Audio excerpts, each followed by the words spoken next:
four. Et ça, c'est le four. C'est un four à gaz ou bien électrique? Non, c'est un four à bois. C'est un four à bois. Voilà. Donc, de bois, nous mettre de bois pour alimenter, pour chauffer de l'eau.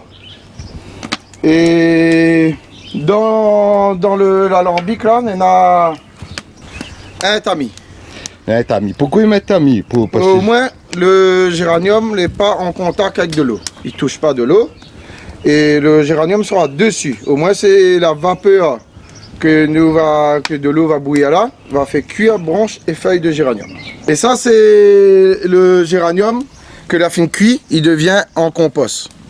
Ça nous sert pour l'étanchéité tout le toit de la machine ici. Voilà. Ça, c'est pour faire un joint tout le toit, au moins, il ne fuit pas l'essence, il ne sera pas alors. On va mettre le chapiteau. Voilà. On talit bien. Trouve son sens. Voilà. Et après, nous c'est avec, ça s'appelle un CA joint. Nous c'est avec les 4 CA joints. Nous mettons 4, on toujours mettre 4 CA joints, 4 coins. Et tes blocs à lit comme ça. Tes blocs comme ça. Voilà. Toujours en précaution. Voilà, quand les 4 CA joints est bien bloqué, là nous mettons le col de cygne. Ça, il appelle un col de cygne. Et avant de mettre le col de cygne, nous faisons toujours la précaution. Nous passons un petit coup de l'eau dedans pour voir s'il y a soit là il prend un souris, un ramisqué. La passe dans le col de cygne. Parce qu'ici la bouchée est très dangereuse. Voilà, toujours un petit coup de l'eau. Et pareil, nous avons fait un petit coup d'étanchéité. Laissez en l'air.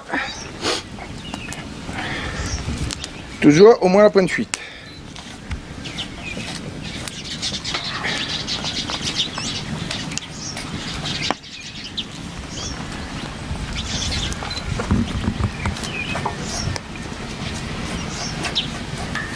Voilà.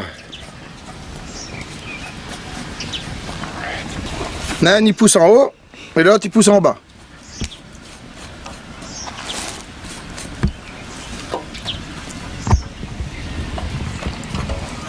Voilà. Après, quand tout petit marmaille, on a un vélo, comme là, mes autres, garde la chambre pour moi. Parce que comme là, de monde qui est pique, il faut faire avec la chambre. Je suis arrivé qu'il a toujours fait avec ça. Ça, c'est la chambre arrière, vélo, marmaille, au moins elle est bien souple. Parce que l'auto est un peu raide. Et la fumée de là. Il faut toujours faire un petit nœud à la fin. Ouais, quand c'est chaud, on...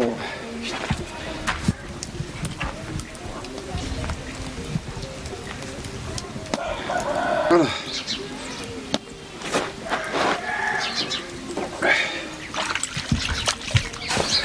Alors là, nous là bien alimente le feu.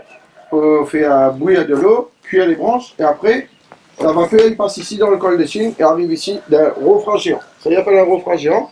On a un grand tuyau, il tourne comme un serpentin dedans et il fait la condensation là-dedans. Vapeur chaude qui passe à travers l'eau froide, il fait la condensation et il arrive ici avec de l'eau et de l'huile. Ici, il appelle le vase florentin. Le vase florentin, c'est une petite bouteille que nous avons mis, que la pointe fond. Nous coupe le fond de la bouteille et nous la remettons en place. Nous la mettons un petit peu de ciment tout autour. Et ici, c'est pour faire la séparation de l'eau et de l'huile. L'huile étant plus légère que l'eau, il vient flotter ici comme vous voyez. Et l'eau distillée et parfumée, il continue à couler ici. Ça s'appelle de l'hydrolat de géranium. Et si on avait laissé pourrir vos herbes et tout, on aurait un alcoolate.